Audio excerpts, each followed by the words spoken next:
성도님들 평안하시죠? 요즘 어떻게들 지내고 계시는지 궁금하네요. 요즘 전 세계로 퍼져 있는 코비드 19 때문에 집에 머무는 지가 벌써 2달이 넘어가고 있는 것 같습니다.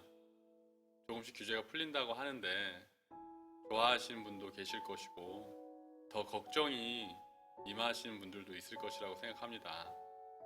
하지만 이럴 때일수록 우리 믿는 자들이 변동되는 상황에 따라서 우리 마음을 빼앗기지 말고 이 시기를 통해서 우리의 믿음을 보시는 하나님을 기쁘시게 해드리는 그러한 일들을 더 많이 해보면 어떨까 생각합니다.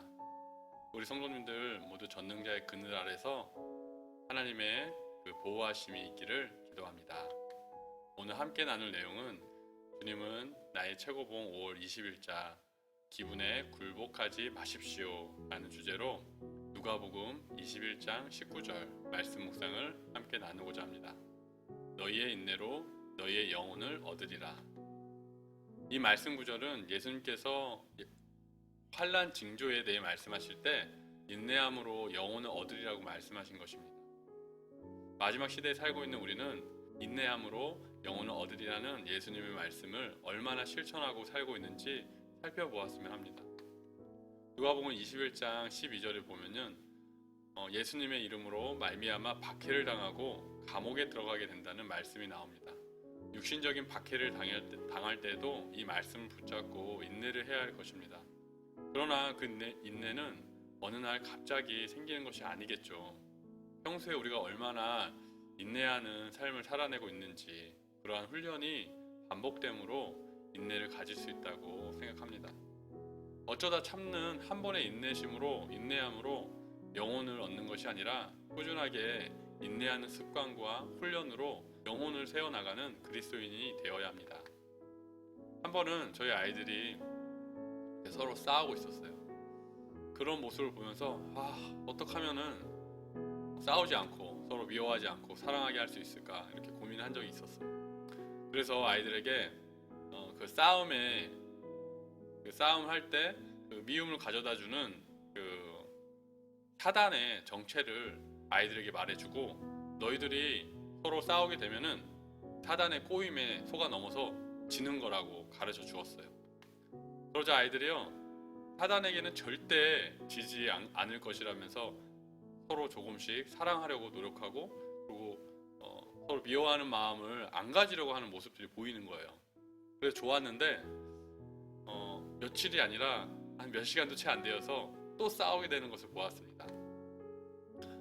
그런데 이번에 첫째와 둘째 아이들이 울면서 저한테 오는 거예요. 사단에게 이기고 싶은데 계속 지게 되어서 속상하다고 말하는 것이에요. 나는 싸우기 싫고 정말 사랑해주고 싶고 미워하기도 싫은데 계속 사단이 마음속에 그런 나쁜 마음을 심겨주는 것 같다고 하나님은 도와주시지 않는 것 같다고 우는 것이었어요. 제가 그걸 딱 듣는데 아차 하는 생각이 드는 거예요. 싸움을 조장하는 사단을 핑계로 이렇게 싸움을 못하게 하려고 했다가 아직은 인내와 사랑이 훈련되어 있지 않은 아이들에게 오히려 하나님에 대한 불신과 실망을 가져다 줄 수 있겠구나 라는 생각에 아이들의 손을 잡고 기도해 주었던 일이 생각이 납니다. 챔버스는 이와 같은 상황에 이렇게 권면합니다. 우리는 훈련되지 못한 자신의 본성을 탓하는 대신에 마귀를 탓합니다. 우리가 기도할 필요가 없는 것들이 있는데 예를 들면 기분입니다. 기분이란 기도한다고 없어지는 것이 아니라 발로 차 버려야 떠난다고 강조하고 있습니다. 발로 차 버려야 한다고 강조하고 있는 것입니다. 아이들에게 미워하는 마음을 없애려고 그리고 싸움을 못하게 하려고 그 원인을 사단에게 돌리는 것보다 아이들 스스로가 자신의 마음을 제어할 수 있는 그런 훈육을 통해서 인내하고 사랑할 수 있도록 도와주어야 한다는 것을 깨닫게 되었습니다. 성도님들은 어떠신가요? 우리 자신의 훈련되지 못한 그런 본성을 탓하는 대신에 사단을 탓하신 적은 없으신가요? 가정에서 내 기분 때문에 남편이나 아내에게 화를 내신 적은 없으신가요? 혹은 자녀들에게 부모님들의 생각을 강요한 적은 없으신가요? 또는 직장에서 동료들에게 사실이 아닌데 그냥 나의 기분 때문에 오해하거나 미워한 적은 없으신가요? 오히려 또 당한 적은 없으신가요? 또 우리가 섬기는 교회 안에서 인사를 잘 안 받아주거나 또 내가 말을 하는데 잘 안 듣거나 아니면 혹은 너무 튀는 행동을 하는 그런 모습들을 통해서 혹시 기분이 상한 적은 있지 않으신가요? 기분은 언제나 물리적인 조건과 깊은 관계가 있고 도덕적인 것, 영적인 것이나 내면적인 것이 아니기 때문에 기분을 상하게 만드는 상황이 우리 앞에 펼쳐진다면 그 즉시 발로 차버리시길 바랍니다.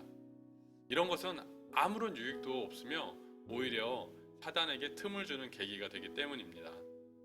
챔버스는 이러한 것으로 기도하지 말고 정신을 똑바로 차리고 그 상황을 떨쳐버리라고 권면합니다. 우리의 기분은 훈련되지 않는 나의 본성에 따라서 언제든지 희로애락을 반복하며 변화무쌍하게 우리를 혼란스럽게 만듭니다. 그러나 변화없고 신실하신 우리 하나님의 말씀은 우리 기분에 상관없이 우리의 영혼을 날마다 새롭게 하시고 빛 가운데 계신 그 주님께로 인도하십니다. 이것이 은혜이며 축복입니다. 상한 기분을 떨쳐버리시고 어둠과 혼돈 가운데서 빛 안으로 걸어가서 새롭게 거듭난 하나님의 자녀로 살아가시길 바랍니다. 성도님들, 오늘 하루 혹시라도 기분이 상하게 만드는 일이 생긴다면 그 즉시 발로 차버리십시오. 그리고 하나님의 말씀을 붙잡고 영적인 결단과 담력으로 오늘도 멋지게 살아내시길 주님의 이름으로 축복합니다. 아멘. 오직 예수. 감사합니다.